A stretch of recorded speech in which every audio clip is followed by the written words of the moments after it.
Mantras of our Divine Mother. Our Divine Mother says, all our life, all our work must be a constant aspiration towards supramental perfection. The mind must be silent to allow the supramental consciousness to take its place.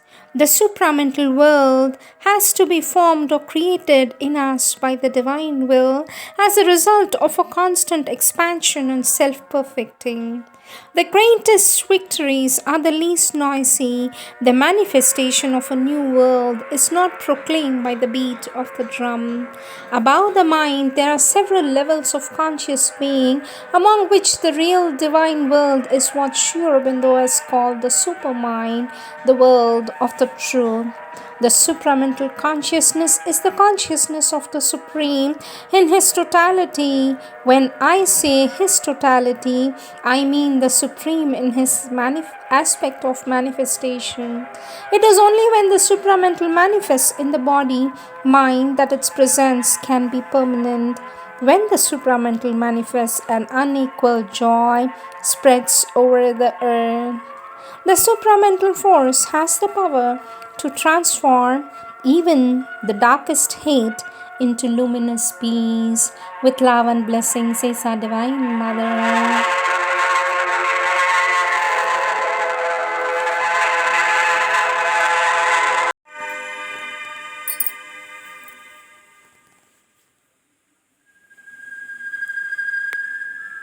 Words of our Divine Mother from the book Harmonies of Light of Our Sweet Mother, Part 2, page 41. Topic: Mental Silence. Question: Sweet Mother, how to silence the mind? How to quieten the mind completely? For this, our Divine Mother says, it's very easy. It's a first step in yoga. There are some means which are very effective. First of all, you must sit quietly without moving, absolutely quiet. Try not to think about anything at all. Absolutely nothing. And try to concentrate there in the heart. You catch hold of all the threads of the thoughts, the sensations, the impulses, without letting them escape, not a single one. And try to concentrate here. And her Divine Mother indicates the heart very deeply. If you do that for a few days, then suddenly you realize that the head does not think anymore and a kind of peace gets established. There is the queer sensation that nothing exists around you. That is the beginning. And if you can feel the presence or the flame of aspiration, then you can throw all these moments into the flame, and the flame burns more and more. And most of all, if you can feel the divine presence, then it blocks all the openings towards the outside, and you find yourself before an immense silence. Or else, another means is to detach yourself from the thoughts coming from outside and try to reject them, saying, these thoughts are not mine. They cannot enter within me. These thoughts are not mine. They cannot enter me within me. Being always conscious of the central being, you must reject far from you the thought that is coming without letting it enter within you. Because the thoughts, the impulses, the sensations come from outside and you block them completely. No, not here, not here, no passage to come in. And you start rejecting them one after another. No, not that, don't come here. You have nothing to do here. Go away. You go on like that and you reject all that comes. Our Divine Mother says, and if you can continue and remain vigilant, then the silence comes and the mind gets purified. But you must insist very much and become very severe until you detach yourself from the thoughts. And our Divine Mother makes a gesture. As to the mechanical thoughts, which have nothing to do with what is around us, but that go on due to the force of habit, you must open yourself upward like this, a gesture, and aspire for the peace to come down. It is the only way to efface all the thoughts and purify entirely the system.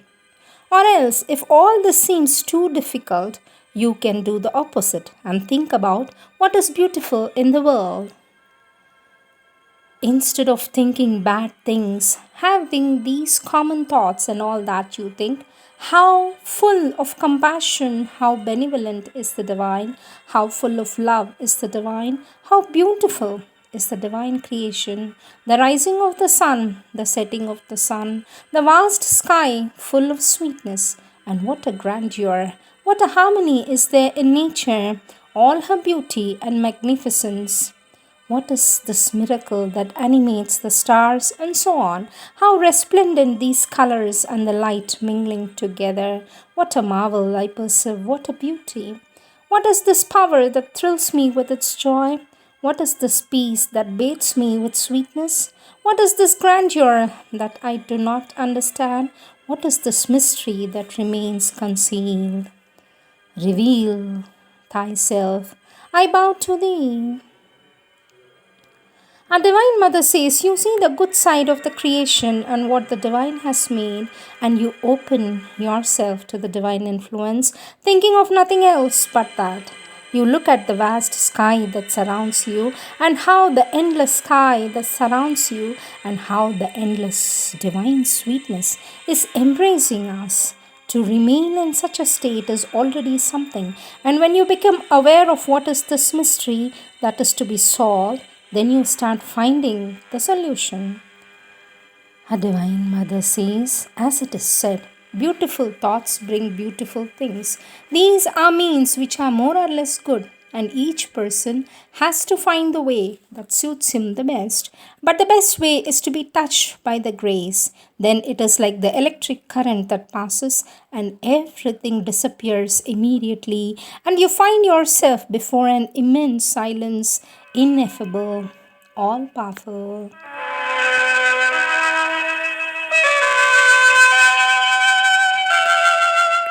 Next topic, an advice.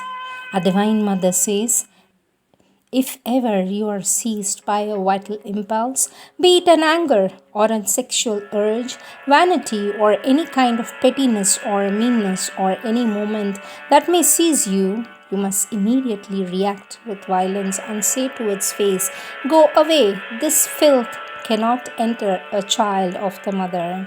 This filth cannot enter a child of the Divine Mother. If still it persists, you strike blows at it, real physical blows, gesture in the air until this moment disappears. Or else you call me, Divine Mother, come and help me, sweet Mother, and let thy peace come down within me.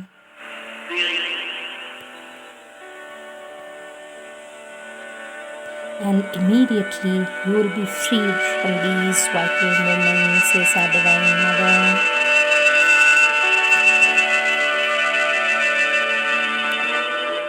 Next subtopic, to know how to relax. Our Divine Mother says, you see, one has to know how to relax, then one doesn't get tired. After the day's work, one has to relax without thinking and enter into eternity, and one can recuperate from all sorts of fatigue, but one has to know how to relax. And our Divine Mother shows as if she were lying with her arms outstretched, looking up at the sky, and say to the Lord, I am thine, and you remain quiet. Without moving, and then you will see the result. You will never get tired. Say to the Lord, I am thine, and you remain quiet without moving, and then you will see the result. You will never get tired. Next subtopic, to be guided. Our Divine Mother says, do not think that I shall do everything for you. But, Mother, that's what I'm aspiring for, says the child, so that you take charge of me completely and act through me. For this, our Divine Mother says, that That is different. Once you have made of your own effort, you have been able to open yourself to me. Then only shall I do everything, not for you personally, but for Him who is within you there. And our Divine Mother points at the heart. And it will be the same thing that He Himself would do. And it is then I who will be acting through you.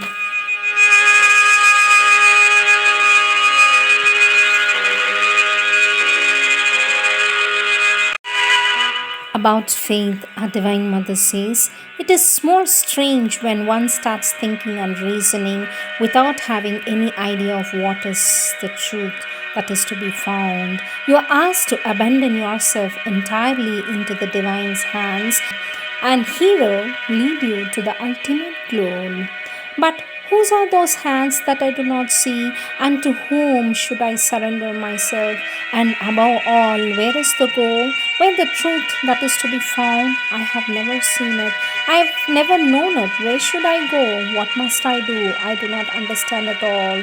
What am I told to do? That is the difference between this and an adventure. When one launches oneself for the conquest of something material to achieve a certain aim, for example, climbing the Himalayas, summit to the Himalayas, journeying around the world, going to the moon, it's a goal which exists. You follow a path and you should arrive there. Through difficult and tortuous ways, you reach the goal. Maybe it is a challenge, but it is a concrete thing. You need this and that, so you manage to get them, and then it is indispensable for your adventure. But for the spiritual adventure, for the conquest of oneself, it's completely different. To begin with, you have no support, no idea, no direction, no orientation. Only you have heard someone talk, someone in whom you have an absolute confidence, and who not only possesses the truth but manifests it entirely. He has the key to open the door of eternity and to guide you for the complete transformation. If you follow Him, you have nothing to fear, for the grace will protect you and lead you to the ultimate goal. But you must have an ardent faith in what He says and in the thing to which He is inviting you. You have to be convinced down to the very cells of your body in all the parts that whatever He utters is nothing but the truth.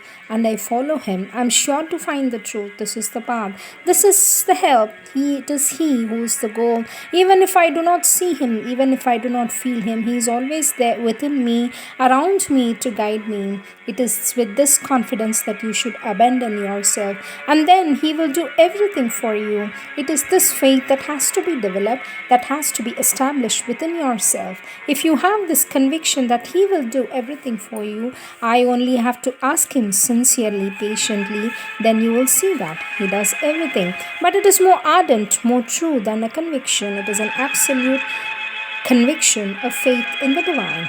Little by little, one can see whether one can really launch himself into a divine life. Call Him so that He may help us and guide us in so many different ways behind a way. So much grace bathes in us in our hours of difficulty, in our moments of pain when we have lost all hope. He gives us His hand and pulls us out of the difficulties and conflicts. Smilingly, He comforts us as if to make us feel a presence. It is the inner support of the central being which vibrates in our acts and thoughts. Once it is well established, one perceives more and more as if a hand was guiding us. Finally, it is He who further establishes Himself. It is He who is guiding, it is He who is acting through you. Then there is no longer any separate self. Everything works through His will. The more you have the faith, the more you feel that He is leading you. That is what holds you in spite of all difficulties and misfortunes. Life is without worry for him who has faith in the divine, a faith which at first seems doubtful, invisible, but becomes a reality full of hope. Faith in the divine gives faith in life for the whole existence. The faith which gives you life, the faith which pulls you out of the darkness, the unbridgeable gulf that lifts you to the full light, sometimes seems to retire from you or to flicker, so implants a doubt within you. But it is only a test, an inkling, an appearance. Sometimes you think it is a verse that is happening, just the contrary of what you are aspiring for it seems that everything wants to destroy you. But if you can detach yourself, remain quiet during the painful hours with an unflickering faith, and simply repeat within your heart, it is He who is responsible for me. All that happens can bring the best. I must not worry. If you can keep the faith, then the help will come to you just in time when everything seems to be lost. And what a grace lifts us up into the regions of peace through His infinite mercy. You know the divine? The divine will never fail you. He will never fail you. Have trust in the divine faith, says our divine mother.